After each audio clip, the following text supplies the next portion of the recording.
Bienvenue sur le podcast Scalea. Vous allez écouter l'enregistrement du live streaming effectué sur Twitch. Twitch est une plateforme de streaming vidéo en direct où vous pouvez poser vos questions en temps réel lors de l'interview. Pour participer aux prochaines interviews, il suffit de suivre le lien en description. Si vous connaissez un jeune entrepreneur belge qui vient de s'établir ou déjà établi, je serais ravi de le rencontrer. Vous pouvez m'envoyer vos recommandations en me contactant sur ma page Instagram en description. Merci, bonne écoute. Je vous laisse avec Lisa Sorce, la fondatrice d'Il Negozio.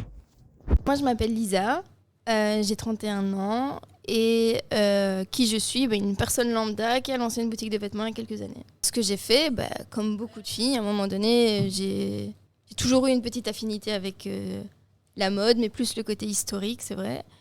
J'ai fait mes études aussi en Italie et du coup, j'ai toujours eu un certain attrait pour tout ça. J'ai fait mes études en Italie dans une école de mode. Et donc, du coup, voilà, j'ai... Quand tu dis la mode, l'histoire de la mode, c'est... si tu veux, moi, je veux dire, la première manière avec laquelle j'étais confrontée à la mode, c'est déjà par le biais de mes grands-mères. Mes deux nonas sont couturières et l'une des deux, elle était surtout très intéressée par la mode et c'était vraiment le style à l'italienne dans les années 60. Et moi, en fait, j'ai grandi avec toutes ces photos de ma nonna qui elle est fan de chaussures, enfin quand elle était plus jeune forcément. Là maintenant, elle les porte moins, escarpins, talons de 10.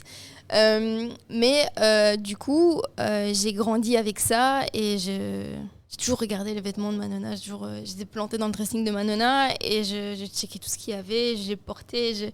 Et du coup, j'ai toujours eu cet intérêt pour le vêtement, mais cet intérêt pour tout l'univers qui concerne l'Italie des années 60. Et le truc, c'est que ça m'a tellement intéressée que j'ai voulu recréer ça dans ma vie, à moi. Je veux dire, qu'importe si on est en 2022, On est en 2022. Je sais même plus. Donc du coup, j'ai toujours voulu mettre dans mon style quelque chose qui n'était plus du tout actuel. Et mon mode de vie n'est pas actuel non plus. Je veux dire, j'écoute pas la musique actuelle. Je m'habille peu avec des tendances actuelles. C'est toujours des trucs qui sont passés, mais qui pour moi sont... Quand tu dis actuel par rapport à la masse, tu veux dire? Mais non, mais je veux dire, chaque décennie, chaque année a sa tendance vestimentaire, sa tendance, son lifestyle, sa manière de vivre, etc. Et je veux dire, je veux dire, tu reconnais que si on appelle une tendance vintage, c'est parce qu'elle est passée, tu vois. Ouais. Puis tu as une tendance qui est très, très actuelle maintenant. Tu regardes les commentaires? J'écoute. Non, mais de temps en temps. Voilà, y a pas de mais commentaire. vous l'avez là en face. Donc attends, on va revenir. Tu as lancé Il Negozio, Ouais. Du haut du pont. Voilà. Je rigole. Tu as lancé Il Negozio. C'est un magasin de vêtements pour femmes. Ouais. C'est ça exactement. Alors, je t'explique à la base. La base de la base, je voulais pas faire de boutique de vêtements de prêt-à-porter. À la base, je voulais faire une collection de vêtements qui était justement inspirée du fait que dans les années 60, le vêtement, en fait, il faut savoir que la qualité du tissu s'est appauvrie d'année en année. Type, tu pouvais aller acheter des vêtements chez H&M il y a 30 ans, c'était pas la même qualité, tu vois. C'était des vêtements, par exemple, ma nonna, elle, dans sa garde-robe, quand elle avait déjà un certain âge, elle achetait déjà des vêtements chez H&M, mais c'était cousu autrement, coupé autrement, le tissu, c'était pas du tout la même chose. Et moi, ma volonté, c'était de pouvoir créer une collection de vêtements qui, quand moi j'aurais 70 ans, j'aurais pu voir mes petites filles jouer avec mes fringues comme moi je le faisais avec ma nonna. Je veux dire, là, actuellement, je pourrais céder quoi? Parce que la qualité du vêtement s'est appauvrie. Et surtout, je veux dire, moi, j'aurais voulu... La collection que j'avais créée à la base, c'était une collection de vêtements qui était plutôt, un style plus intemporel. Tu vois, ce sont des pièces très féminines. On peut dire que tu fais dans l'indémodable. J'aurais voulu. Le truc, c'est quoi? C'est que j'aurais voulu créer cette collection en Belgique. J'ai eu beaucoup de mal à trouver des personnes avec qui m'associer pour faire cette collection. Je l'ai faite. On a fait les protos. Les prototypes correspondaient pas du tout à ce que je voulais faire de donc, base. Attends, tu as quand même essayé de faire des vêtements par toi-même. Ceux qui peut-être n'ont pas compris. Donc, c'est on peut dire que c'est un magasin de vêtements parce que j'ai vu que toi, tu appelles ça un showroom. Attends. Donc, tu peux expliquer un peu aux gens. On n'y est pas encore. Hein, je dirais. Donc, je t'ai dit, j'ai fait une collection de vêtements qu'à la base, j'avais appelée Archive. Tu vois. Ok. Pourquoi? Parce que c'était une façon d'appeler ça Archive, tu sais, le retour en arrière, etc. Oui, okay. Bref. Je fais cette première collection. Entre-temps, je change de nom parce que le nom archive, il n'est pas tellement à mon image. Et puis, je l'appelle Bella di Nonna. Parce que c'est par rapport à mes nonnas. Donc, voilà. Et du coup, je lance ça. Et puis, je fais les dessins, les patrons, les protos, etc. Les protos ne correspondent pas. Et bon, mon budget était déjà bien englouti. J'avais plus assez de sous pour simplement recommencer une autre collection. Parce que c'est ce que je devais faire à ce moment-là. Et puis, j'étais un peu découragée. Donc, du coup, j'ai dit, ce qui me reste comme argent, j'ai plutôt allé le dépenser chez des fournisseurs et je vais acheter des vêtements qui sont déjà créés, tu vois. Ouais. Et c'est là que ça commence. Et je me dis, j'ai pas envie de donner ce nom-là à une collection de prêt-à-porter. Je vais faire un autre projet. Et à la base, j'ai lancé Il Negozio comme ça parce que je voulais un projet qui me permette de financer notre collection. Sauf que dans les faits, ça s'est pas produit comme ça.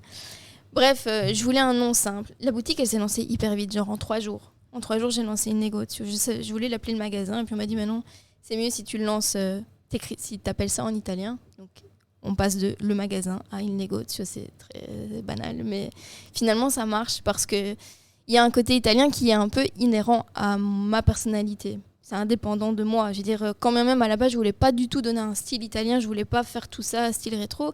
J'ai quand même choisi des pièces qui me plaisaient à moi. Et au final, on se retrouve avec un nom italien, un décor, une manière de faire les photos qui est un petit peu rétro, etc. Et donc, c'est les gens qui eux-mêmes m'ont dit, punaise, ça fait vraiment italien ton truc. Ok, donc du coup... C'était pas l'idée de base de faire de l'italien. Non, mais je pense que le problème, c'est que si tu essaies de plaire au plus grand nombre, tu plais à personne, je pense. Et je crois que, moi, ce que je fais, c'est pas très compliqué. C'est acheter des vêtements et les restituer dans un univers qui parle ou ne parle pas aux gens. En tous les cas, j'ai quand même essayé de segmenter parce que ce que je fais moi, à savoir acheter des vêtements chez un fournisseur et les revendre, n'importe qui le fait. N'importe qui. Donc je pense qu'effectivement... Oui, mais tu ne fais pas que ça. Tu as toute la direction artistique, on peut appeler ça comme ça, déjà de la communication, du choix des vêtements. Oui. Mais ça s'est développé sur le tas, tu vois, parce que comme j'ai dit, moi, j'ai fait cette boutique de vêtements vraiment pour dire, voilà... j'injecte autant et je vais récupérer autant. Il y a une question. Ouais, en fait, c'est concrètement, ça se passe comment ? Qu'est-ce qui se passe comment ? Ouais, c'est vrai. Ouais, Nosonir, précise ta question, s'il te plaît. Désolé d'avoir coupé. Pas de souci. Tu peux juste nous rappeler ton parcours, donc tes études, pardon. Ok. Alors, mes études, donc j'ai fait communication, puis j'ai fait un master en journalisme. J'ai toujours beaucoup aimé écrire, mais je me suis pas sentie bien dans cet univers-là. Du coup, je suis partie en Italie et là, j'ai fait un master en communication de la mode, donc tout ce qui concernait le marketing, l'image de marque, etc. Et c'est de là aussi que je tiens un petit peu, que j'ai beaucoup appris pour ce qui est d'essayer de traduire un univers. Ah non, je lisais en même temps. Traduire un univers, et je veux dire, c'est une manière de faire que j'ai appris là-bas. Et puis après, je suis revenue en Belgique et j'ai fait un autre master en communication, marketing, ici à Mons. Et voilà, quoi. D'accord. Ton parcours, il a été important dans ce que tu as fait par la suite, donc pour Il Negozio. Mon parcours universitaire ? Tu n'as pas fait tes études pour arriver à travailler dans la mode par la suite ? Non, mais... C'était quoi l'idée de base ? Non, quand j'ai choisi de faire mes études, ouais. En fait, moi, j'ai une particularité, c'est que je sais pas... j'ai un univers de possibilités devant moi et une incapacité à choisir ce que je voudrais faire de ma vie. Donc tout s'est fait un petit peu sur le tas. Tout se fait sur le tas et surtout un feeling, tu vois. C'est juste que je me dis, tiens, aujourd'hui je me lève et j'ai envie de faire ça. Ok, est-ce que je donne vie à cette idée qui est peut-être que passagère ? Avec la boutique, c'était même pas une envie. Franchement, c'était pas du tout le but. Et finalement, et c'est souvent comme ça que ça se passe, je pense, dans la vie, c'est que tu pars sur un truc et puis après, ce truc-là te prend plus de temps que ce que tu avais prévu et tu restes dedans alors que tu as des millions de rêves autour pour faire autre chose et finalement tu restes là-dedans parce que voilà, c'est rémunérateur et que c'est la vie comme ça. Mais que tu aimes quand même ce que tu fais. Oui, bien entendu, j'aime beaucoup ce que je fais. C'est vrai que il n'y a aucun job qui peut te permettre de t'amuser tous les jours. Ça, je crois que ça n'existe pas. Après, la boutique, c'est vrai qu'il y a des jours où je me dis punaise, parce que c'est un truc qui demande énormément de temps. On se rend pas compte, mais quand tu achètes des vêtements pour les revendre et que tu veux leur donner un univers, il y a beaucoup de travail derrière. Juste faire les shootings, juste répondre. Donc faire les shootings, répondre, donner tout le truc. Parce que, en fait, c'est un peu, ça perturbe. un peu perturbant. Limite, essaie il y a une autre personne en fait. Je vais dire qui t'es levé, mais comment ça se passe? Attends, tu vas voir qui. Attends, je m'excuse. Essaie de toi lire les questions. Ouais, mais en fait, c'est comme c'est intéressant ce qu'elle dit. J'ai pas envie de la couper. Oui, mais toi, plus tu te concentres sur les questions. Parce que maintenant, j'ai perdu le fil. Mais il va pas tomber ton écran là. Ok. Voilà, comme ça, toi, tu peux te concentrer sur les questions. Et une fois que j'ai un blanc, tu lâches une question pour me sauver la vie, tu vois. Non, ce que je voulais dire, c'est que, tu vois, tout est venu un petit peu à l'improviste. Et donc, en général, les gens, quand ils ont une idée, ils vont essayer d'être un peu experts dans leur domaine avant de se lancer, tu vois. Toi, ça a été ton cas. Pour te lancer dans la mode, tu t'es dit, est-ce que je vais faire des études de mode avant? Est-ce que tu as cherché à être expert dans ton domaine avant de te lancer? En fait, est-ce que c'est important peut-être d'être expert dans son domaine? C'est toujours important d'être expert dans son domaine, mais je pense que l'expertise, elle s'acquiert avec le temps, avec l'expérience. Je sais pas qui commence dans un truc en disant je suis expert dans mon domaine. Tu es expert dans la mode? Non, pas du tout. Et pourtant, tu le fais quand même. Mais oui, mais justement, c'est pas. Je veux dire, je pense que tu commences à créer ton taf, tu fais ta petite carrière et tu la fais sur base de choses qui te plaisent. Comme je te dis, moi, c'est plutôt plus un feeling. C'est que, je sais pas, moi, quand je parle de vêtements et que j'essaie de créer un look, etc., que je conseille des clientes et tout, il y a un truc qui s'illumine. Tu vois, je veux dire, ça prend son sens. Ouais. Et c'est que comme ça que je me dis que voilà, j'aime bien ce que je fais, mais je me considère pas du tout expert en quoi que ce soit. À vrai dire, ce sera un petit peu. Tu te sens pas expert, mais est-ce que tu te sens légitime? Légitime? Je me pose même pas la question. C'est pour ça que les gens vont chercher d'abord, avant de se lancer, vont chercher à être experts dans leur domaine pour justement se sentir légitime dans ce qu'ils font. Mais est-ce que c'est vraiment essentiel selon toi? Non, pas du tout. Tu peux te lancer sans... Qui te donne la légitimité de faire ce travail-là? Personne. C'est quoi? Il y a un microcosme de gens qui se disent, voilà, on vous dit qui est légitime et qui ne l'est pas. Un petit peu... tu as quoi comme question là? Non, je lis théorie de l'effectuation. Attends, mais... Je sais pas si vous connaissez, mais son approche me plairait proche des théories de l'effectuation. En fait, avec les ressources dont elle dispose, elle corrige le tir ensuite au fil de l'eau. Ouais, on pourrait le définir comme ça, en fait. Intéressant. Ouais, c'est pas mal. Ouais, mais attends, on va garder leurs questions pour après. Non, parce que là, il y en a 15, donc je fais quoi? Parce qu'il y a une question, c'est financièrement, t'as levé comment des fonds? Non. Ça, non. Non, j'ai bossé plus que les autres mois. Il y a un moment donné où j'étais de nouveau étudiante parce que j'avais repris un énième master. Ça ne servait à rien. Mais non, je ne vais pas dire ça. C'est quand même toujours utile d'un moment donné étudier, apprendre et se mettre dans la posture de quelqu'un qui doit apprendre. À un moment donné, même si tu vas un master de n'importe quoi, tu te mets en tête que voilà, tu dois apprendre tous les jours. Ça, c'est ce qui m'a servi vraiment. C'est le fait de me dire, voilà, je dois apprendre. Et en fait, je le vois encore comme ça. Il n'y a aucun moment où tu peux dire, ok, j'arrête d'apprendre. Bref, j'étais aux études.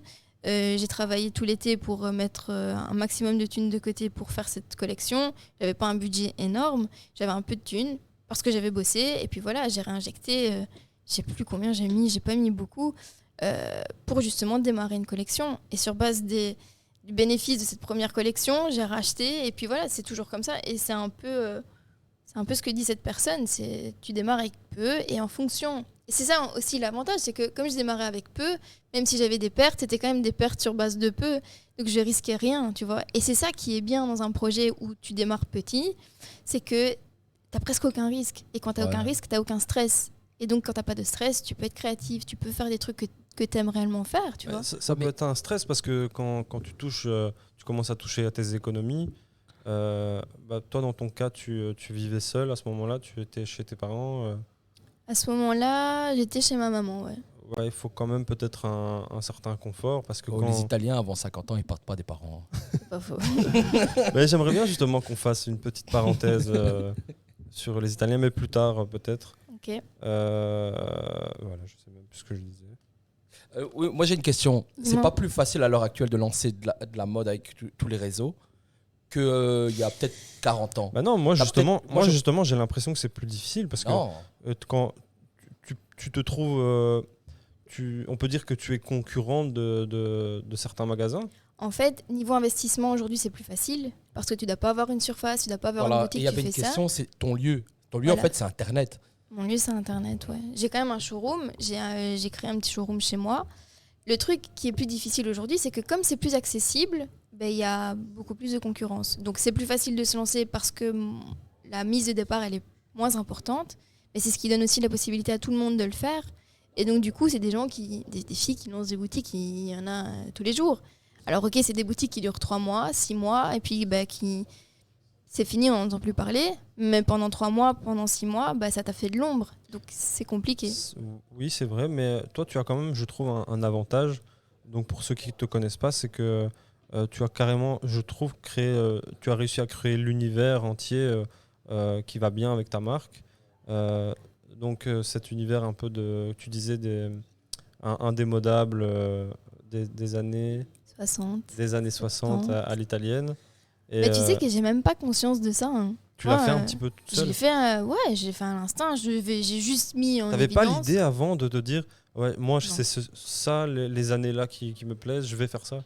Tout est venu un petit peu tout seul. Ouais, ben en fait finalement je tourne toujours autour du même truc, tu vois. C'est non, c'est un truc qui m'est venu spontanément. C'est juste que j'ai essayé de mettre en image des vêtements avec un look qui me plaisait et finalement ben, je me rends compte que comme c'est moi, que c'est ma personnalité qui est un petit peu dominée par cette tendance-là. Ben, c'est finalement la tendance que je restitue tout le temps, tu vois, c'est Parce que celle-là. c'est quelque chose qu'on voit pas ailleurs. Donc je trouve que tu as réussi quand même à créer un univers entier qui n'existait pas avant. T'as pas envie est-ce que tu vas le continuer J'ai mal tourné ma question, mais je pense que tu as compris où je voulais en venir. Bah, j'aimerais que ça évolue, mais voilà, la boutique a presque 3 ans maintenant et je pense que il faut stepper au-dessus, tu vois. Ouais. Je sais pas comment on peut dire. Ouais, Faut upgrader, quoi. Level up. Level ouais. up. Ou scaler, certains disent Ouais, aussi. voilà, mais- scaler, on va dire. Et donc, il faut injecter des moyens, il faut faire autrement, de manière plus régulière, parce que la régularité, c'est un truc qui n'est pas en ma possession, malheureusement. Bah, pourtant, tu gères extrêmement bien les réseaux. Oui, mais comme je t'ai Et, dit, ça se voit pas. Mais parce que justement, j'essaie toujours de faire en sorte que tout soit fait correctement, mais je sais que moi, derrière, je n'ai aucune organisation, vraiment. Ouais, alors pour ceux qui ne te connaissent pas, faut savoir que Lisa, elle gère tout de A à Z, c'est exact. Ouais. Et ça doit être quand même... ça doit empiéter beaucoup sur ta vie privée, j'imagine. Bah, j'en ai pas. Tu n'as pas de vie privée, carrément. Mais non, parce que le truc, c'est que le problème avec le téléphone, Mais- c'est que ça fait partie, c'est le prolongement de ma main. Tu vois ce que je veux dire? Donc je Ouais. fais tout au moment même. Et donc, oui, je pense que si j'avais quelqu'un dans ma vie, ça l'emmerderait de voir que je suis toujours sur mon téléphone. Et dans Ça devrait être un peu... les vies précédentes que j'ai eues, ça a toujours été un problème. Oui, en plus que toi, c'est pour ton travail. Les gens, en général, ils sont sur leur téléphone pour se divertir. Ouais, Donc mais toi, tu dois quand même... t'es sur ton téléphone pour ton travail et c'est tout le temps, donc ça se mêle un peu à ta vie privée. Ouais. T'arrives à le gérer comment en fait, T'as des amis quand même. oui, quand même. T'as pas de vie privée, tu fais quoi? Si, non, c'est pas ça, mais je vais dire, quand je dis que j'ai pas de vie privée, ça veut pas dire que je vois personne. Je veux dire, ma vie, elle est remplie de monde, et plus j'évolue dans mon métier, et plus je rencontre des gens. Donc ma Ouais. vie est remplie de monde, mais les gens qui me connaissent savent très bien qu'il y a toujours un moment où je vais demander qu'on me fasse une photo, Ah ouais, où je vais d'accord. répondre aux commentaires, ou tu vois, d'ailleurs je retourne toujours mon téléphone pour vraiment faire un effort et plus être distraite par les messages qui arrivent, Ouais. les notifications, parce qu'alors je passe littéralement ma vie dessus, tu vois. Toutes les fois il y a des vidéos de fêtes de famille ou quoi, et quand on passe comme ça et qu'on voit l'ensemble de la famille, ben moi je suis toujours sur mon téléphone, je suis la Ah seule ouais, qui est d'accord. toujours sur son téléphone. C'est Je m'en rends horrible. même pas compte. C'est fini. Je le vois pas, quoi. Après, pour pouvoir gérer plusieurs choses en même temps, c'est bien quand même de pouvoir joindre un peu l'utile à l'agréable. Donc je disais, tu as tu as quand même une vie privée, tu vis, tu sors. Oui, mais en fait, j'ai jamais scindé les deux. Tu vois ce que je veux dire? Ma vie privée, enfin, je veux dire, si tu veux, comme quand tu es indépendant, je pense. Après, je sais pas comment ça va pour les autres, mais je vois pour moi, en tant qu'indépendante, mon travail, c'est ma vie. Tu vois ce que je veux dire? Donc du coup, c'est pas que je me dis, allez, aujourd'hui, on est samedi, un tel, donc je coupe mon téléphone et je travaille plus. Ça m'arrive pas, ça. Je travaille tout le temps. Et si je travaille pas, je m'emmerde. Qu'est-ce que tu appelles travailler? Mais justement, c'est ça. Je sais pas. Tu comptes un peu tes heures de travail? Non, bien entendu que non. Si tu devais compter, tu penses que tu ferais combien d'heures par semaine? Ça dépend des jours. Je veux dire, il y a des jours où je peux travailler 15 heures d'affilée parce que c'est nécessaire. Et je vais même pas m'arrêter pour boire un verre d'eau parce que je suis tellement stimulée par le truc que je suis en train de faire que je m'arrête pas. Surtout si j'organise un défilé, un événement, si une nouvelle collection est arrivée et que je dois faire les photos, vraiment, je travaille comme une acharnée. Attends, je m'excuse parce qu'on a dit que tu étais principalement sur les réseaux. Ouais. Mais donc tu dis que tu organises aussi des défilés. Ouais. C'est toi aussi qui gères l'organisation du défilé? Ah ouais, tout. Mais tu vois, les défilés que j'ai organisés jusqu'à présent, j'en ai fait 3 ou 4, mais dont 2 qui étaient vraiment des événements importants. Et là, c'était juste après le Covid que je les avais fait, je pense. Et là, en fait, j'arrive pas à voir les choses en petit. C'est pas du tout pour parce que je suis fière de ça ou quoi que je le dis. Non, c'est que moi, j'arrive pas à faire un truc simple. Et à l'instant, je me suis dit, voilà, je vais faire un défilé. Ok, je fais le défilé, mais qu'est-ce que je vais faire tout autour, tu vois? Et les défilés que j'avais organisés, c'était plus des fêtes, c'était les summer aperitifs. Et le but, c'était de voir la collection et de boire un verre. Mais ça a pris des proportions, le truc que j'ai recréé vraiment comme un jardin typique des années 60. J'ai contacté des gens pour venir mettre des Vespa. Il y avait toute une déco, on avait acheté plein de meubles avec mes cousins. Même dans le défilé, tu as réussi à recréer l'univers. Ouais, je crois. Ouais, parce que c'est un défilé avec tous des tapis, des lanternes. Tu vois, j'arrive jamais à dire, ok, on fait un défilé, on se concentre sur les fringues qui passent. Non, pas du tout. Mais tu as quand même des gens pour t'aider? En fait, tu as des employés Non, pas d'employés, mais j'ai ma sœur jumelle, elle me suit dans tout ce que je fais. Mes cousins, mes parents, mon frère, enfin je veux dire... Elle s'appelle comment ta sœur? Julia. Julia. Super. On lui passe le bonjour d'ailleurs. J'espère qu'elle si elle nous écoute. J'espère qu'elle regarde. Dis-lui de regarder le live. Hein. Mais elle dort. Elle dort? Elle dort, ouais. Elle fait dodo. Elle fait quoi comme métier? Elle est radiologue. Radiologue. Mm-hmm. Ça lui arrive de travailler la nuit du coup? Ouais, quand elle fait des gardes, ouais. Non, j'allais dire, tu te fais aider, donc tu n'as pas d'employé. Non, t'arrives à te faire aider? Comment tu fais pour tout gérer tout seul? La communication, l'organisation? Je sais pas. La direction artistique, mais c'est... Mais en fait, c'est des trucs qui sont pas cloisonnés, tu vois. Quand j'ai un peu de temps devant moi, je me dis, ok, là, je vais préparer tous les postes de la semaine. Et donc, pendant une semaine, tout est planifié. Et puis après, voilà, ce matin, avec ma sœur, parce que ma sœur, elle me conseille énormément dans ce que je fais. Et en fait, le truc, c'est que ma sœur et moi, on a toujours eu les mêmes envies. Sauf qu'elle est dans le médical maintenant. Mais à la toute base, ça qui est comique, c'est que quand on a commencé nos études, ma sœur, elle voulait être styliste et moi, je voulais être médecin. Et finalement, on a switché complètement. Mais du coup, je veux dire, moi, autant la médecine ne m'intéresse pas plus du tout, que elle, la mode l'intéresse beaucoup. Et donc, très souvent, quand je fais les collections, c'est ma sœur qui me conseille. Et même, je veux dire, j'ai besoin de communiquer avec ma sœur parce qu'elle comprend tellement comment est fait mon cerveau que des fois, j'ai même pas à faire des phrases correctes, qu'elle a déjà compris ce que je voulais. Et ici, tu vois, genre en 20 minutes, on a calé le truc. Parce que je dois repartir sur de nouvelles bases, parce que je veux C'est bien en fait avancer. d'avoir un jumeau, t'imagines? C'est génial d'avoir un jumeau. Tu as dit que tu voulais faire évoluer Il Negozio. Tu devras peut-être prendre des employés. Peut-être, ouais. Tu t'es formé un peu à la façon dont on recrute au management, ou tu vas le faire sur le tas comme tu as toujours fait? Ouais, ce sera au feeling. Au feeling toujours.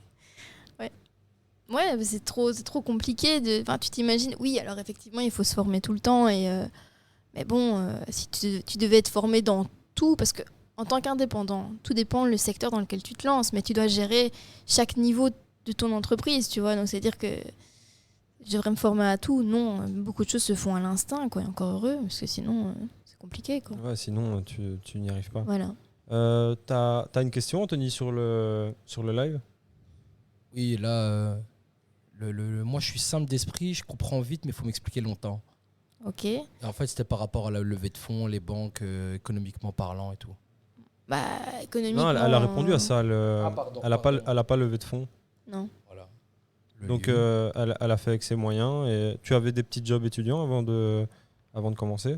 Tu as fait quoi? Ouais. Bah, j'ai travaillé dans l'entreprise familiale.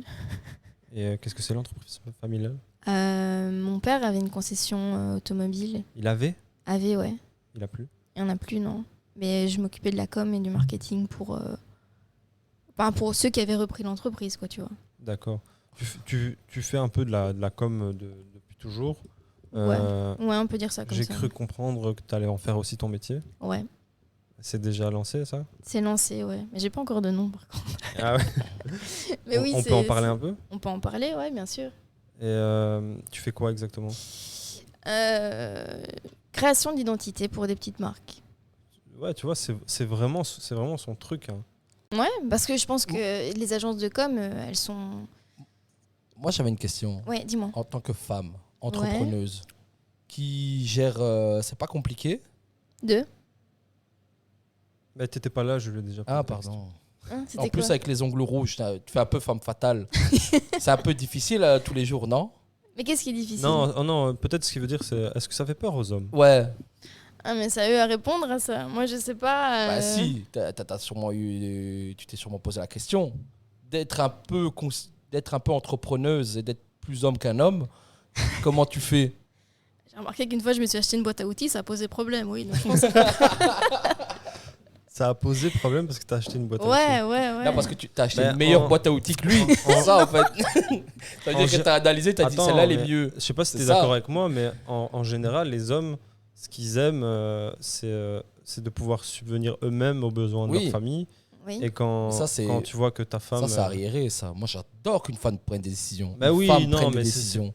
Anthony, Bah si. sérieux. De Tu vas me dire que... toute façon, je suis pas devant la caméra. Donc, on ne sait pas qui je Bah suis. ouais, mais ça... Anthony Alto. C'est faux. Non, ce que je veux dire, c'est que des fois, ça peut être dur aussi pour une femme entrepreneuse de prendre des décisions parce que tu as non-stop affaire à des hommes qui ont un ego aussi et qu'on ne leur dit pas à eux quoi faire. Tu parles dans le couple ou dans le travail? Dans le travail. En fait, je pense que... A priori, on me prendra toujours pour une petite meuf débile, tu vois. Ça, c'est l'a priori de base. En plus que je porte des talons tout le temps, donc je suis forcément une conne. Ouais, tu déjà, vois. j'allais parler de ça après. Comment tu fais? Attends, laisse-moi finir. Donc du coup, je pense que en fait, c'est un avantage et un désavantage. C'est-à-dire que au début, tu arrives, les gens te regardent, et en fonction de comment t'es habillé, si t'es coiffé, maquillé, bon, tu passes vraiment pour une imbécile. Et en fait, ça devient un avantage parce que justement, dès l'instant où tu l'ouvres et tu commences à parler et que les gens comprennent que tu as une diction plus ou moins cohérente, que tu n'es pas complètement débile, donc elle n'est pas complètement débile et en plus, elle est propre sur elle. À ce moment-là, ça devient un avantage. D'accord. Mais après, il y a des hommes à qui ça fait réellement chier. Tu vois, j'ai eu un débat avec un gros con il n'y a pas très longtemps qui me disait non, mais s'il m'écoute, franchement, qu'il se reconnaisse, c'est un gros con. Ça s'appelle comment? On va pas le dire. Hein. Si. Non, c'est pas... On peut pas pas insulter les gens. Mais il sait qu'il est bête, donc voilà. Allez, pardon.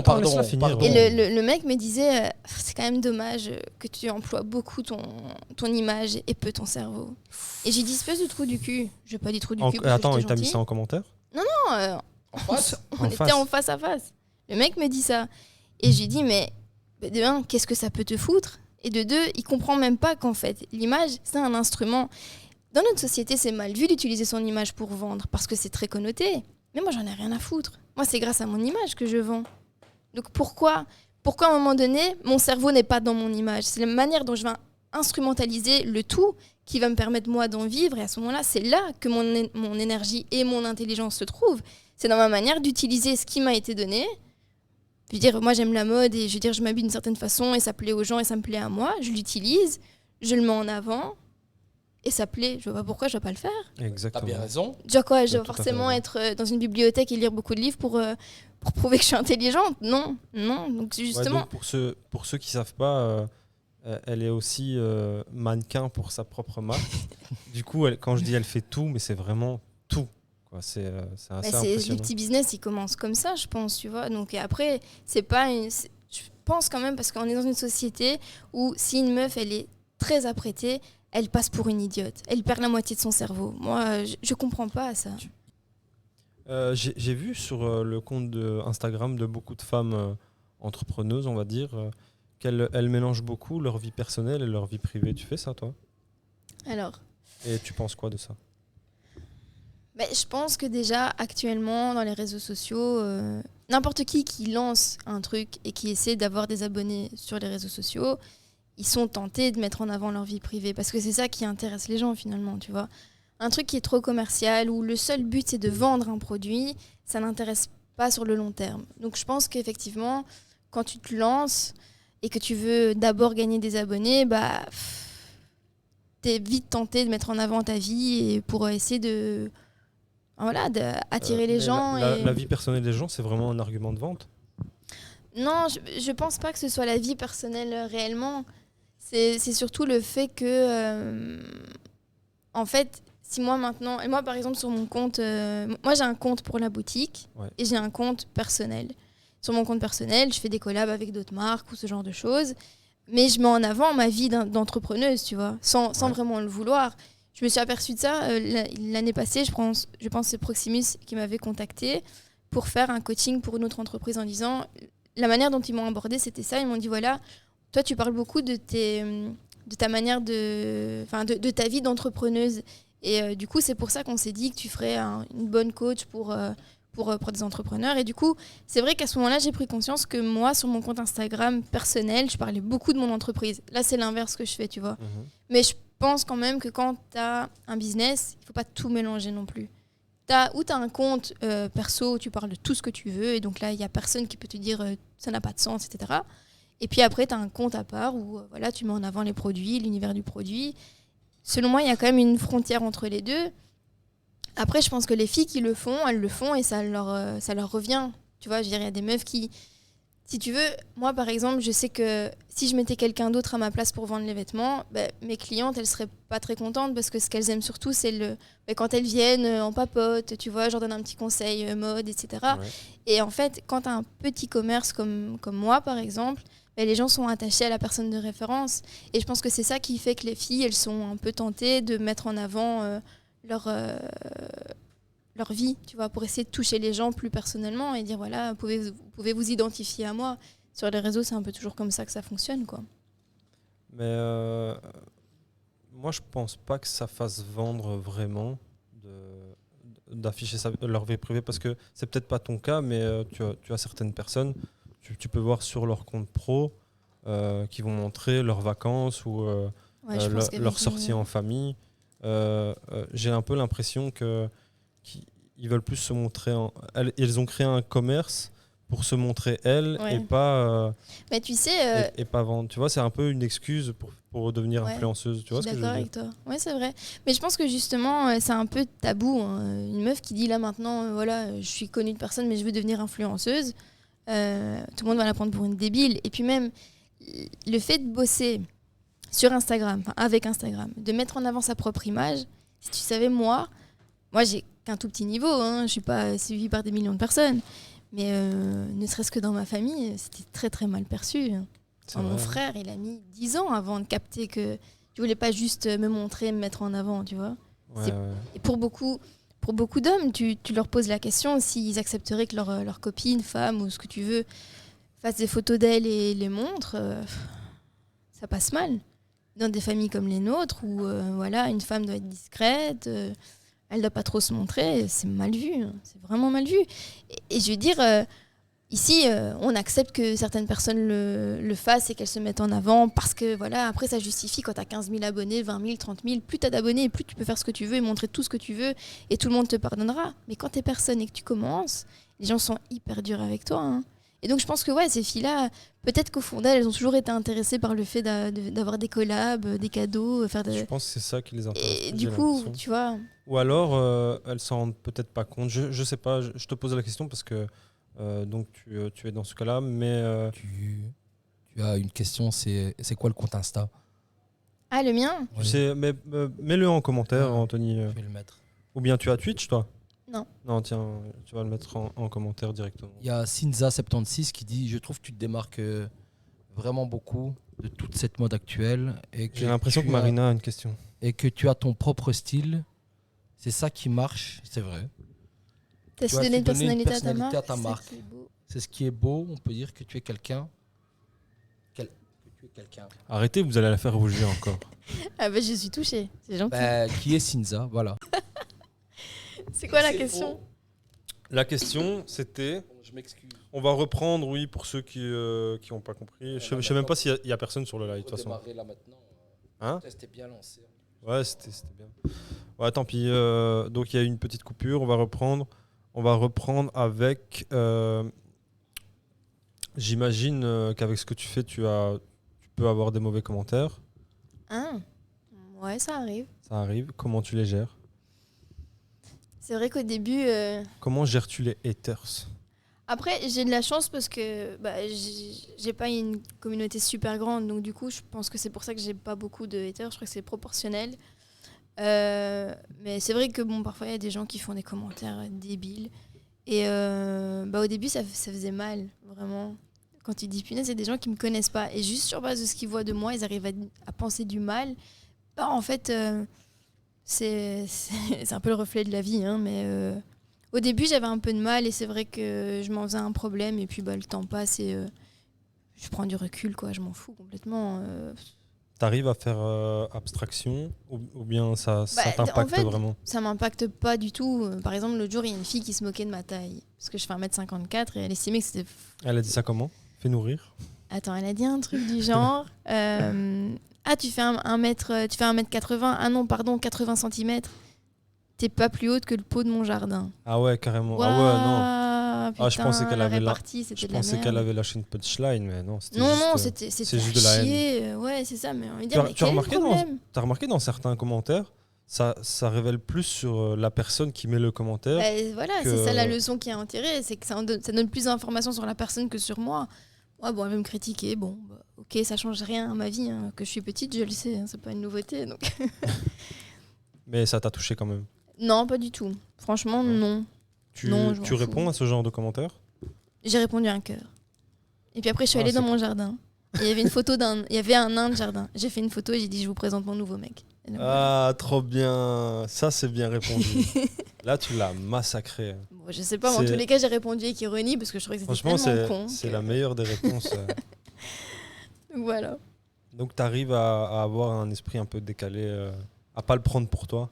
Il faut, et puis pas que sur les réseaux, dans la vie de manière générale, il faut essayer quand on essaie de t'accabler, tu te mets juste à côté en retrait et puis tu te dis c'est con quoi, et puis voilà. Est-ce que donc toi tu es situé à Mons? Ouais. Le showroom est à Mons. Ouais. Sur internet, donc tu as un site internet aussi? Ouais. Tu suis www.ilnegozio.be. Ilnegozio, ça s'écrit comment pour ceux ILNEGOZIO. Et tu suis un peu tes statistiques de vente sur internet. Tu sais où tu vends, je veux dire? Dans quelle ville tu vends?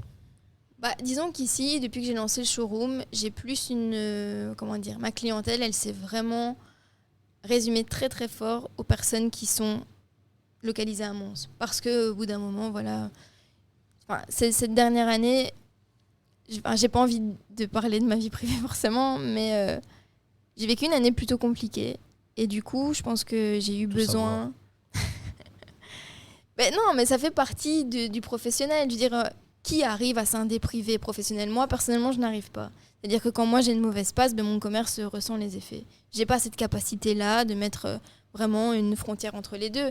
Quand je vais mal, mon commerce va mal parce que mon commerce dépend de moi. C'est marrant parce que tu sais que j'ai vu que c'est une nouvelle mode sur Instagram, chez les entrepreneurs web surtout, où ils font plus de différence entre leur compte pro et leur compte privé.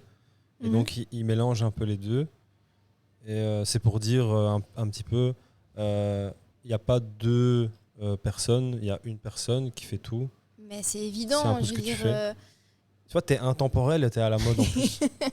Mais non, mais c'est logique, on est des humains. Je veux dire, il y a des gens qui, eux, vont au travail, ils arrivent à scinder les deux parce que forcément, ils sont employés quelque part, et ils font leurs heures et puis ils dégagent de là. Et tout le week-end, ils pensent plus au travail, ils s'en foutent complètement. Il y a des gens qui aiment ça. Moi, je déteste ça. Moi, je ne sais pas être employé quelque part et me sentir complètement désolidarisé de l'organisation. Ça, c'est la meilleure manière pour moi de plus être motivée dans ce que je fais, tu vois. Et est-ce que tu penses que tu es dans la bonne ville par rapport à ce que tu fais? Et comment tu as choisi Attends, laisse-la finir, après on pose la question du public. Est-ce que je suis dans la bonne ville? En fait, le truc, c'est que non. Je crois que je suis pas dans la bonne ville parce que, voilà, ici, à Mons, on a quand même les idées qui sont peut-être moins, comment dire, je vais pas dire évoluer, mais je veux dire, on est moins à l'avant-garde ici qu'on ne le serait à Paris ou à Milan. D'un autre côté, à Milan, à Paris, il y aurait combien de personnes qui le font, peut-être même mieux que moi. Tu vois ce que je veux dire? C'est sûr. Et puis, plus de concurrents. moi, je suis très ou peut-être trop attachée à ma famille et me dire, voilà, je pars quelque part et je vois ma famille une fois tous les 3 mois, je peux pas. Grâce à Attends 2 secondes. Mais grâce à Internet, tu as l'occasion de pouvoir vendre ailleurs. Oui. Tu vends un peu ailleurs grâce à... Je vendais beaucoup en France, aux Pays-Bas. Ouais, c'est les pays plus proches, tu vois. Plus proches, ouais. Et voilà, mais après mon site, il est quand même très regardé aux États-Unis parfois. Je regarde les stats, les lieux, c'est toujours bizarre au Brésil. Comment ils arrivent à tomber sur mon site, mais c'est ça, Internet, il n'y a pas de frontières. Donc désolé, je vous coupe. Il y a 2 questions de Cinza76. Quelle est la bonne ville pour toi? Et surtout, la principale question, c'est pour quelqu'un qui veut se lancer comme toi, qu'est-ce que tu conseillerais? Donc, je réponds d'abord à la question. C'est quoi la bonne ville pour toi par rapport à ton commerce? Non, c'est quoi la bonne ville? Parce que tu parlais de Milan. J'ai vécu un peu à Rome et là, clairement, le mode de vie me correspondait beaucoup. Ouais. Là-bas, les gens vivent dehors. Ils ont des toutes petites baraques, ils s'en foutent. Mais ils sont toujours dehors. Et il y a une vie. À Rome, à l'extérieur, il y a une vie. Tu vois. Ici, à Mons, là maintenant, on rentre dans la période où tu n'as plus de vie du tout. Moi, j'ai beaucoup de mal à rester chez moi, regarder la télé. Je ne sais pas le faire. Sauf vraiment quand je suis fatiguée. Mais encore, c'est très rare. Mais c'est vrai que la bonne ville pour moi, mais je pense que c'est là maintenant pour moi, dans ma situation personnelle, à savoir où j'ai pas de mari, pas d'enfant. Ouais, Rome, ce serait bien, tu vois. Puis après, quand un jour je voudrais m'établir, je pense que... je sais pas, c'est compliqué, mais c'est vrai que pour le mode de vie, Rome me conviendrait beaucoup. Ouais. D'accord. Et Donc, quelqu'un qui veut se lancer, tu conseillerais quoi? Ça dépend. Ça dépend dans quoi. Si c'est se lancer dans un commerce, ouais, il en sort tous les jours. Et je pense que si c'est un truc qu'on a en soi... Parce que c'est pas un truc concret du jour au lendemain. C'est pas une envie qui pointe le bout de son nez. Moi, aussi loin que je me rappelle, même quand j'étais petite, quand je pensais à moi plus tard, genre quand j'avais 6-7 ans, et je pensais à l'image de moi adulte, je me voyais toujours une personne overbookée qui avait toujours des lunettes de soleil et des blouses en lin. Pourquoi en lin? Je ne sais pas. Mais je me mets toujours avec une blouse en lin. Je porte même pas de lin. Mais en tous les cas, j'avais cette image de la personne qui est prise tout le temps par son travail. Et c'est ça qui m'anime, tu vois, cette prise tout le temps. Si j'ai une heure de libre dans mon planning, ça me fait chier, tu vois. Après, je le paie au centuple parce que du coup, il y a des semaines où je suis prise tout le temps et puis je suis cassée, j'arrive plus à être régulière sur le reste. Mais pour quelqu'un qui voudrait se lancer, là maintenant, pour recentrer un peu la question, il faut se lancer. Si en soi, on sent qu'on a envie, alors oui, le risque de se planter est toujours présent, mais il faut se lancer. Et moi, j'ai jamais beaucoup préparé ma manière de me lancer, tu vois.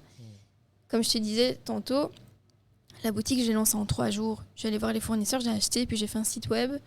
Après, j'ai la facilité de pouvoir le faire moi-même. Comme j'ai tout appris sur le tas, ça m'a pas demandé beaucoup de, comment dire, j'ai pas dû trouver des prestataires pour faire ce genre de choses. C'est un peu fou aussi de se lancer comme ça en 3 jours. Ouais, mais moi je suis comme ça. Les défilés, je les ai organisés tous en 5 jours, une semaine, j'avais pas beaucoup plus. Mais c'est ça qui me rend vivante, tu vois. Et donc moi, le conseil, c'est si quelqu'un a l'énergie. Parce que on peut se lancer et ça pompe beaucoup de temps, beaucoup d'énergie, ça prend beaucoup la tête. Mais je pense qu'à un moment donné, quand tu veux te lancer et que tu sais que tu as envie de faire ça, ok, mais prépare-toi mentalement à te dire, voilà, j'aurai plus de week-end, j'aurai plus de vie privée. Mais tu dois aussi être prêt à savoir que tu peux échouer. Bien sûr. En fait, moi, je pense que le principal, c'est ça. Si tu conscientises pas que... Pas conscientiser, si tu admets pas que ce que tu es en train de faire, tu peux rater. Ouais. Quand tu vas rater...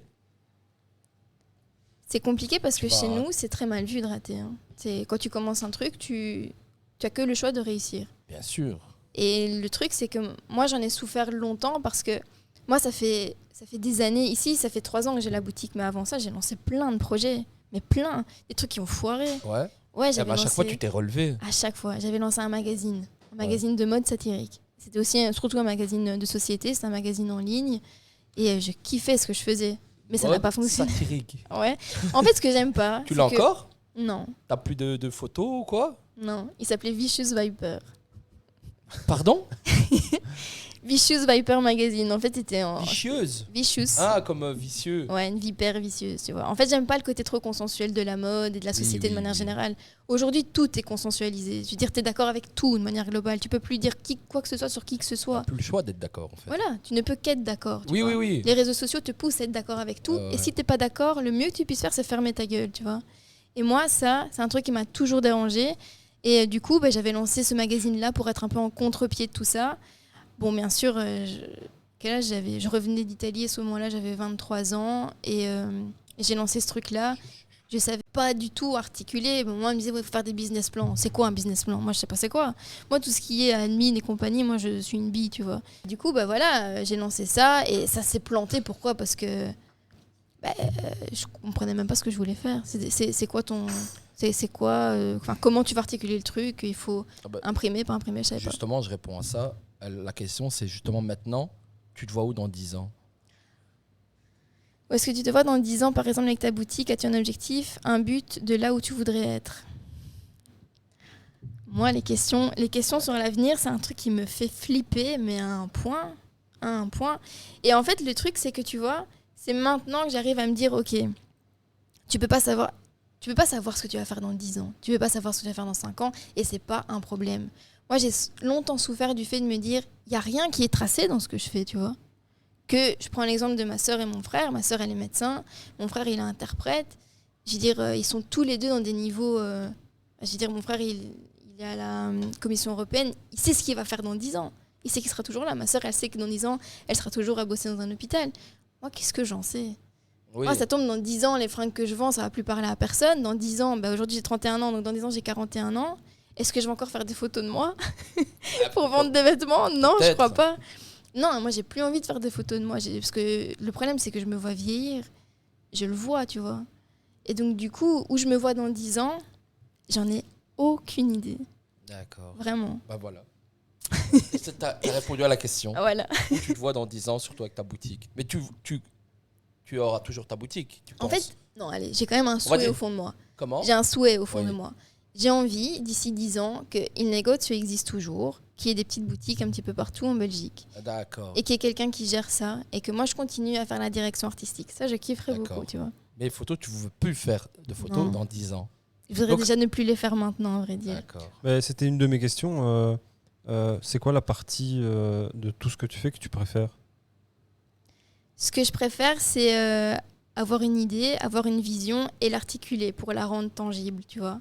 Comme par exemple, quand j'ai fait les défilés, moi, je voulais vraiment que quand les gens arrivent à cet événement, ils se sentent, tu sais, dans une bulle de temps, une bulle spatio-temporelle complètement différente de la nôtre. En plus, on sortait du Covid, donc je voulais vraiment donner ça aux gens. Et je crois que ça a fonctionné, tu vois. Les gens, ils accédaient au truc et ils voyaient un univers qui n'existe pas ici, tu vois. Qui n'existe même plus en Italie, mais tu vois, c'était un truc sorti de mon cerveau et de mon imaginaire. Et c'est ça que j'aime bien. C'est créer l'identité autour de quelque chose, faire des shootings, des photos, tout mettre en œuvre pour donner une image, tu vois, un univers. Et pourtant, de l'extérieur, tu peux être vu comme juste une vendeuse de vêtements. Ouais, c'est aussi un de mes tafs, on va dire. Tu arrives un peu à gérer ce qu'ils pensent de toi, les gens ? Bon, déjà, la plupart du temps, je ne sais pas ce que les gens pensent de moi. Je pense qu'il y a des gens qui me valorisent beaucoup et qui aiment beaucoup ce que je fais, et moi, je ne le vois pas. Parce que moi, je suis comme ça. Moi, je me dénigre tout le temps. Ça, c'est mon propre. Mais du coup, je pense qu'il y a des gens qui pensent de moi que je suis une personne complètement inappropriée dans le contexte donné, tu vois, notamment...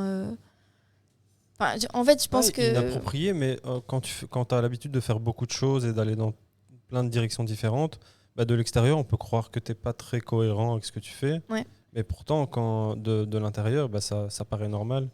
Tu fais quand même attention à ce qu'ils pensent les gens, j'imagine, dans ce que tu fais. Tu t'en fous complètement ? Non.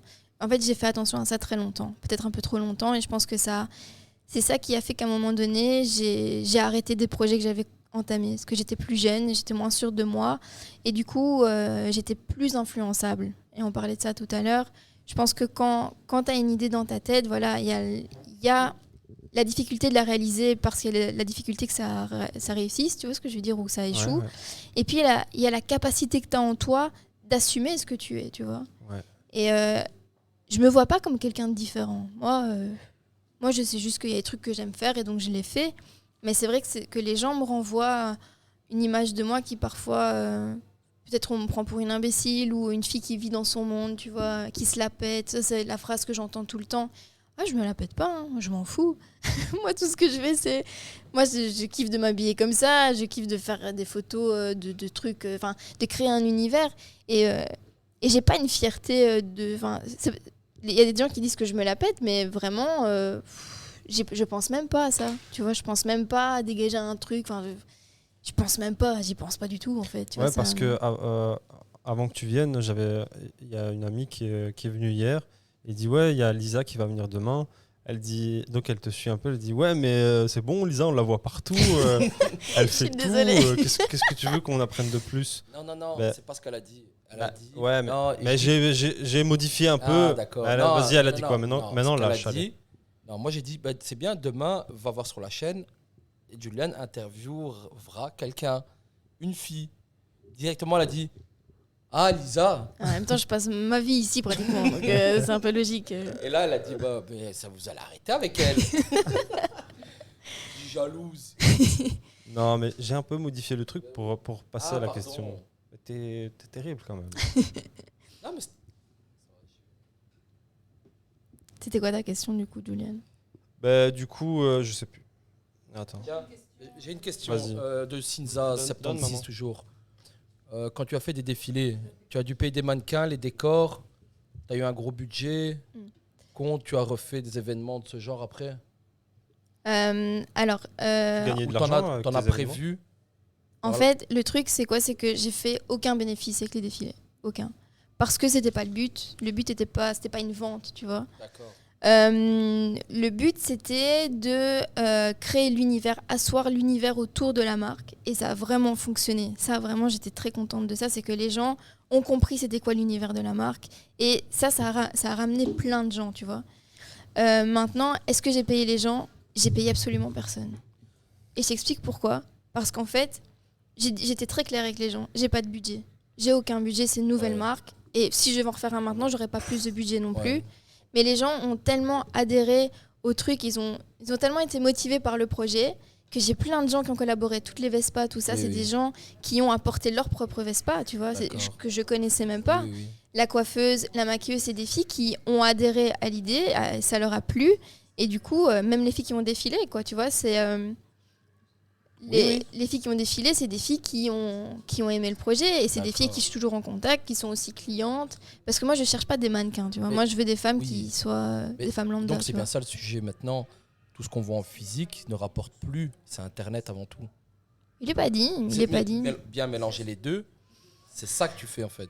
En fait, il faut choisir à un moment donné un créneau, tu vois. Il y a une marque qui s'est créée en Belgique il y a des années, je pense c'est la marque. Je sais plus comment elle s'appelle. Est-ce que c'est Impérial? Non, je sais plus. Je sais plus du tout le nom de la marque. En tous les cas, c'est une marque qui s'est fondée. Non, je ne sais plus c'est quoi le nom. C'est une marque qui s'est créée et qui refusait d'être en ligne. Donc elle n'a fait que des commerces physiques et la marque, je pense, elle existe toujours, tu vois. Oui. Donc tout dépend ce que tu choisis. Et en fait, c'est toujours la même chose. Tu choisis un truc. Et tu continues là-dessus. D'accord. C'est tout. Alors, la question de moi, c'est, moi j'ai connu Sylvie Brément, qui a fait ses études à Bruxelles artistiques, à la Cambre, je crois. Et elle n'a pas trouvé de place dans ce qu'elle voulait, ici à Mons. Donc, elle a été obligée de partir à Paris. Et là, maintenant, après une dizaine d'années, elle a travaillé pour Disney, elle a été appelée partout. Mais elle avait un but, c'était de travailler avec les très grands couturiers. Et maintenant, elle est acheteuse pour les grandes marques parisiennes. Donc, il y a Lagerfeld, voilà. Même celui qui a repris la marque, je ne sais pas, mais elle achète les tissus pour ce monsieur-là, qui est décédé, mais pour la maison. Et d'autres couturiers aussi. Donc, ici, jamais elle aurait pu atteindre ce but-là. parce qu'on ne serait pas venu la chercher à Mons. Alors je pense que quand on est très créatif, il faut aller vers ces gens-là. Bon, maintenant, si... la question, est-ce qu'elle pense... Moi, je pense que quand on est très créatif, Mons est trop étriqué. Donc, est-ce que vous vous sentez... Vous avez peut-être déjà répondu à la question en disant que vous vouliez être près de votre famille. Mais est-ce que pour vous, c'est suffisant, le bonheur, il est suffisant d'être près de votre famille, mais avoir des difficultés pour vraiment être ce que vous êtes? Ouais, c'est une vraie Il question. faut faire un choix entre les deux. Exactement. Parce que si vous êtes heureuse, votre famille elle est heureuse pour vous aussi. Hein. Ouais, j'espère.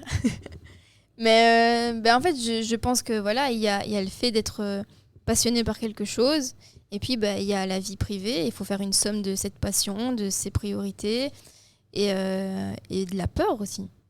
Parce que si je pars quelque part, peut-être que moi un truc que je me dis, c'est que ma créativité, elle passe bien ici. Alors les clientes me le rendent bien en me disant ici, bah oui, ça fonctionne bien, mais peut-être que ma créativité à Paris ou ailleurs, tout le monde s'en foutrait. Donc voilà, je sais pas. Ça dépend de ton objectif de vie, peut-être. Oui, c'est ça. Si elle, son objectif, c'était vraiment de réussir là-dedans.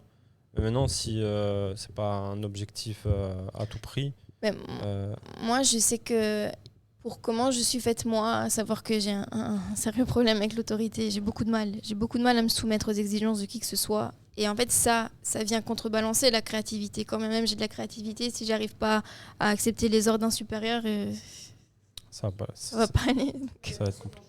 Donc, Lisa, quelle est ta plus grande réussite? Est-ce qu'on peut dire que Il Negocio est ta plus grande réussite pour l'instant? Non. Non? Non, je pense que c'est très présomptueux d'estimer avoir une réussite dans sa vie. Je pense que, quand même, tu fais un truc bien. Moi, j'estime pas avoir réussi quoi que ce soit. Tu vois ce que je veux dire? J'ai pas encore tiré satisfaction à ce point-là que pour dire oui, j'ai réussi quelque chose. Tu vois, je vois pas les choses comme ça. De ce que tu avais en tête, tu as réussi à le tirer en le transformant en quelque chose de réel. On peut dire que tu as réussi? Ou bien tu vois la réussite en termes de chiffre d'affaires? J'ai beaucoup de mal avec ce concept en fait de réussite. Parce que tu es une insatisfaite chronique. Exactement, l'insatisfaction, c'est... Non, oui, c'est vrai, je suis pas satisfaite de ce que je fais, pas encore, tu vois, mais après, je sais que c'est problématique chez moi parce que je vois les choses comme ça, tu vois. Et j'estime que le jour où j'estimerais avoir réussi, en fait, je pense que ce jour-là, je ferai plus rien, tu vois. Si j'estime pas avoir réussi, j'estime qu'il y a encore beaucoup de taf à faire, et moi, je vois pas, et c'est un défaut, mais je vois pas ce qui a été réalisé. Je vois que ce qui reste à faire, tu vois.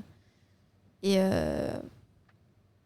c'est bien, c'est comme ça qu'on avance. Mais c'est dommage parce que t'es jamais contente de ce que tu fais alors. Non, je suis jamais contente. Wow, c'est horrible ça. Je sais, je suis jamais contente et j'ai toujours tendance à tout remettre en question et recommencer depuis le début en me demandant mais qu'est-ce que j'ai fait, qu'est-ce qui n'a pas été. Et je sais que c'est un problème, mais c'est ma personnalité qui est comme ça en fait. Hein. Et tu l'acceptes et tu vis avec.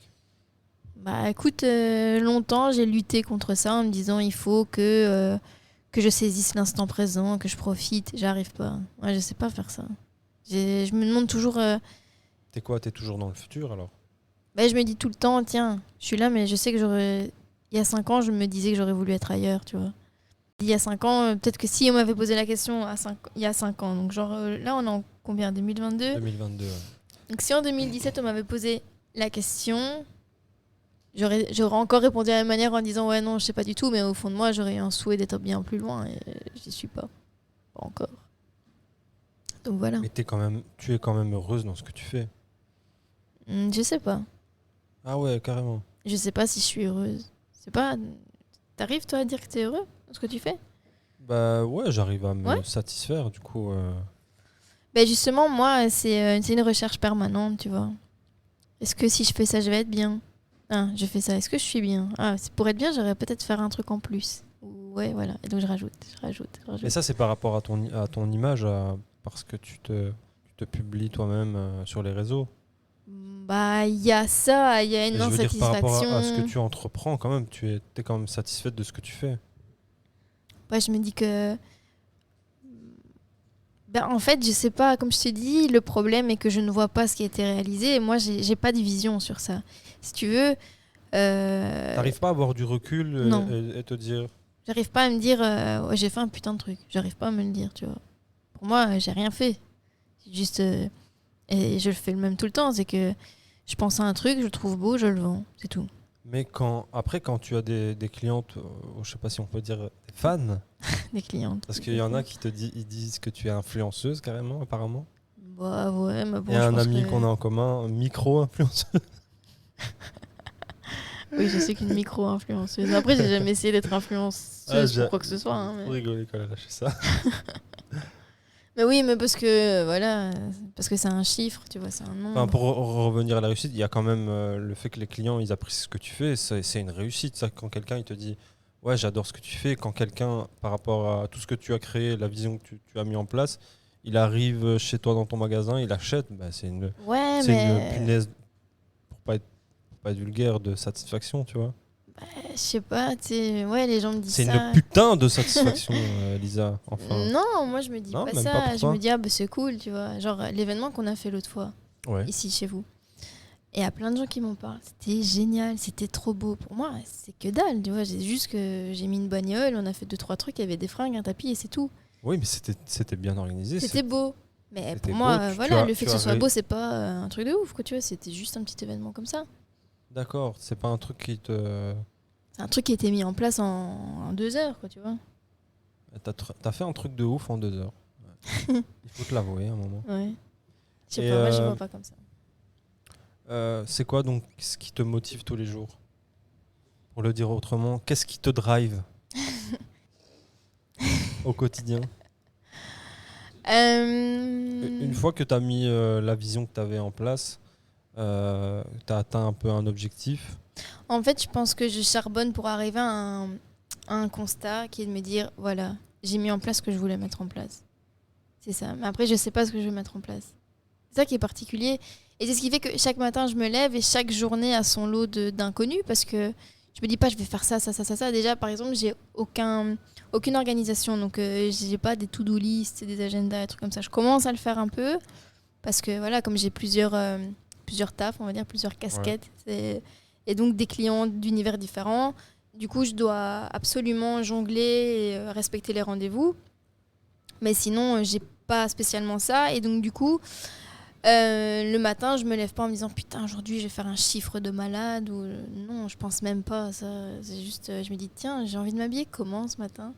Et si j'ai pas d'inspiration, je regarde un peu sur Pinterest, je me sape. Et en fonction de ma tenue et de mon état d'esprit, je vais faire plus ou moins de choses cohérentes. D'accord. Et donc voilà.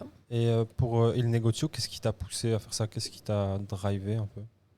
Qu'est-ce qui te motivait à faire En fait, ce qui me motivait, c'était de mettre de l'argent de côté par ce biais-là pour créer une collection. Ah ouais, ça, ouais, c'est ce que j'ai fait. J'ai créé la collection. J'ai créé une deuxième collection, en fait, il y a un an et demi. Qu'est-ce que tu appelles une collection? Donc, j'ai dessiné toute une collection de vêtements. Et on a repassé par le prototypage, etc. La création des vêtements. Et en fait, il y a... Parce que tu vois, je veux dire...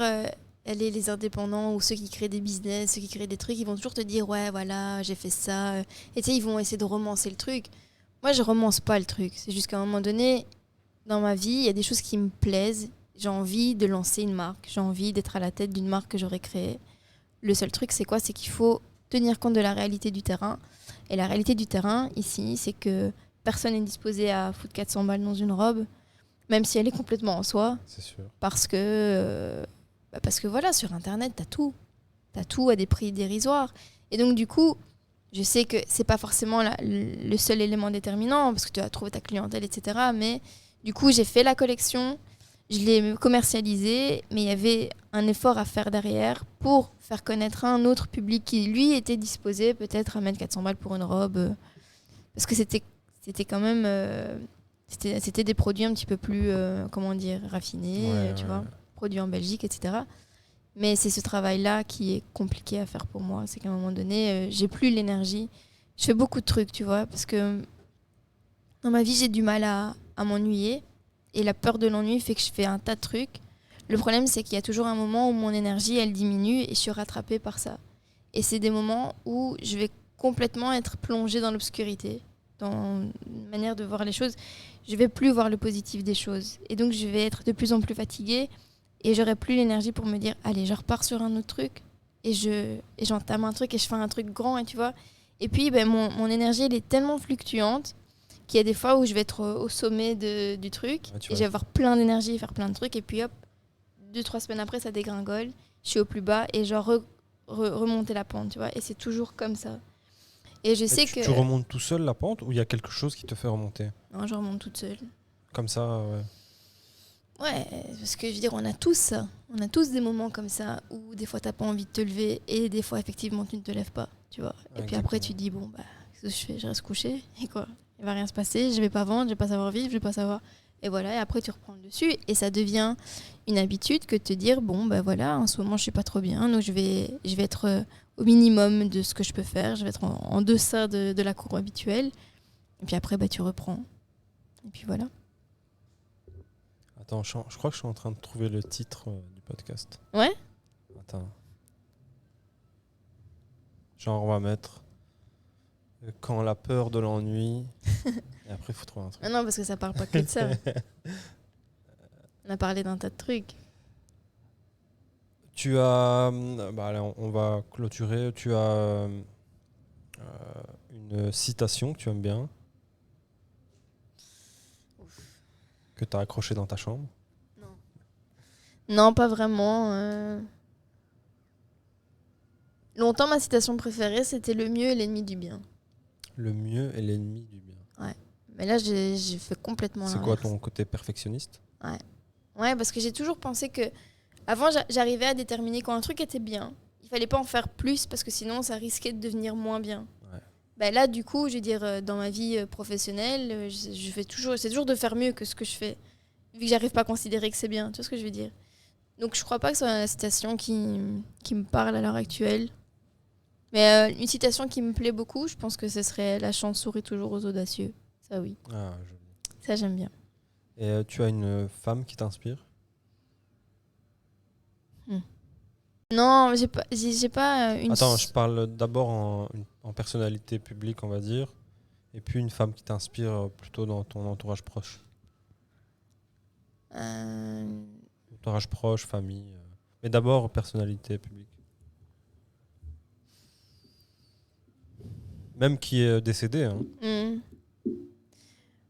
Je sais pas trop. Elle a comme ça, non ? Et sinon, dans... En fait, il y a beaucoup de gens pour lesquels j'ai beaucoup d'admiration. Tu prends l'exemple de Jacques Mus, tu vois. Je connais pas. Jacques Mus, mais si, le petit sac à main Jacques Mus. On a vu Ah, d'accord, oui. En fait, ce que j'aime bien chez lui, c'est qu'il est déterminé à mort, le mec, tu vois. Ouais. Parce qu'il a lancé une collection, il a lancé un univers bien à lui. C'est lui qui a remis, selon moi, au goût du jour, la tendance des années 90, tu vois. Là, maintenant, on porte plus que ça, et c'est surtout à lui qu'on le doit. Mais ce mec, il a créé un slot dans le marché qui n'existait pas. Parce que lui, il vend pas au prix de la haute couture. Enfin, il te vend pas les trucs hyper chers. On n'est pas au tarif de Fendi, Versace et tout ça. Ceci dit, quand tu achètes ces produits, tu as l'impression d'être dans la même sphère. Okay.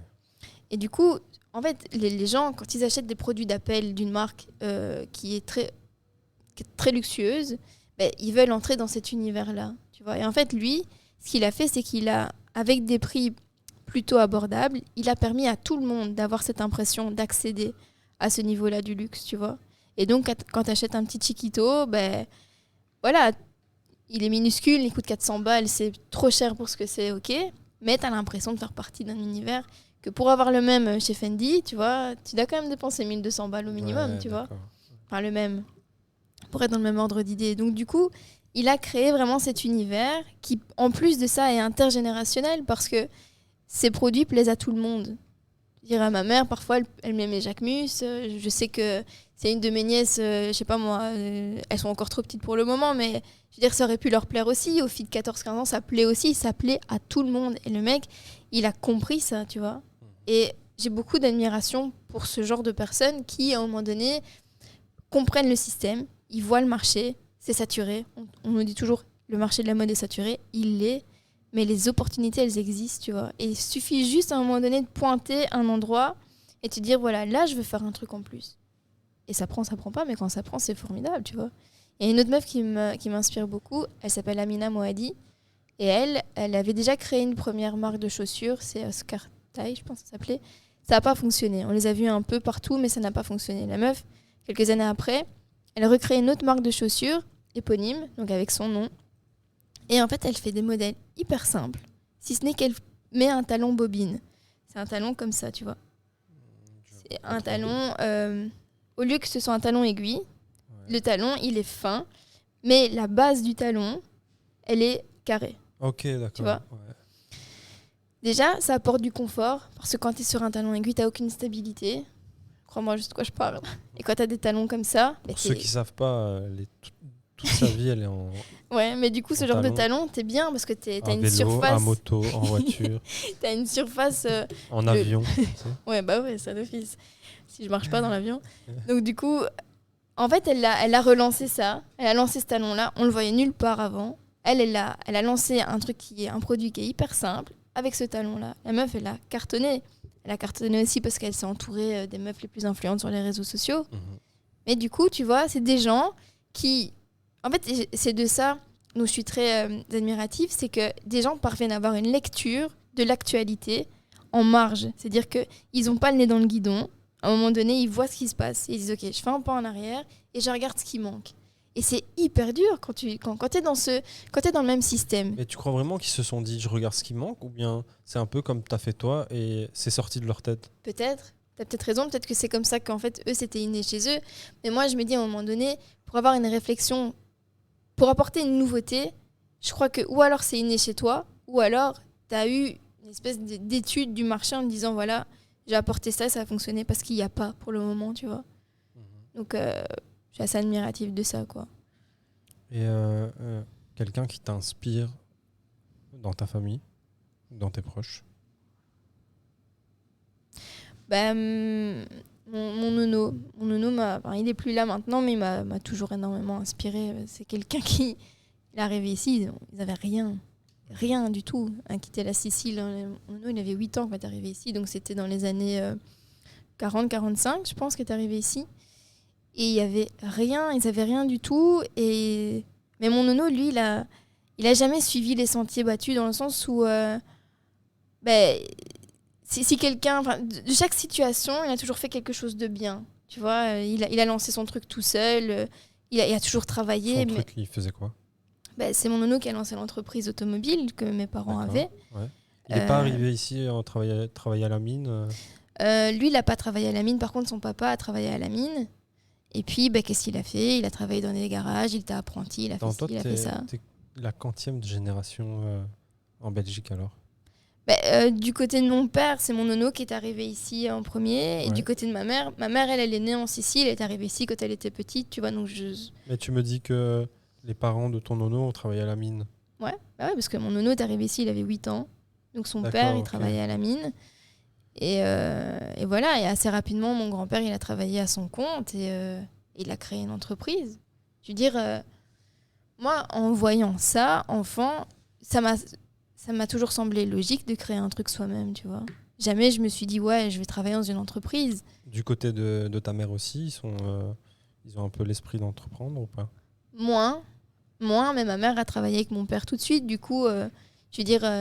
Et c'est aussi pour ça qu'il n'y a pas de frontière dans la vie privée et la vie professionnelle pour moi, parce que, je veux dire, nous, quand on était petits, qu'on mangeait le soir à table, mes parents, ils parlaient de quoi? Ils parlaient du garage, ils parlaient du taf, tout le temps. Tout le temps, ouais. Tout le temps. Et c'était le sujet. Même nous, on connaissait les noms des clients, tu vois. On était petits, mais on savait que c'était monsieur Intel et c'était que des retail. C'est ça qui était comique. C'est beaucoup comme ça dans les familles italiennes. Je sais pas comment ça se passe chez les autres. Moi, tout ce que je sais, c'est que, je veux dire, nous, on arrivait au garage de mes parents. Déjà, on devait faire la bise à tous les employés, parfois même aux clients, quand c'était des clients qui nous connaissaient depuis qu'on était tout petits. Donc, tu vois, c'était une famille partout, tu vois. Nous, après l'école, on allait au garage. Le vélo, on le faisait dans l'atelier. Tu vois ce que je veux dire?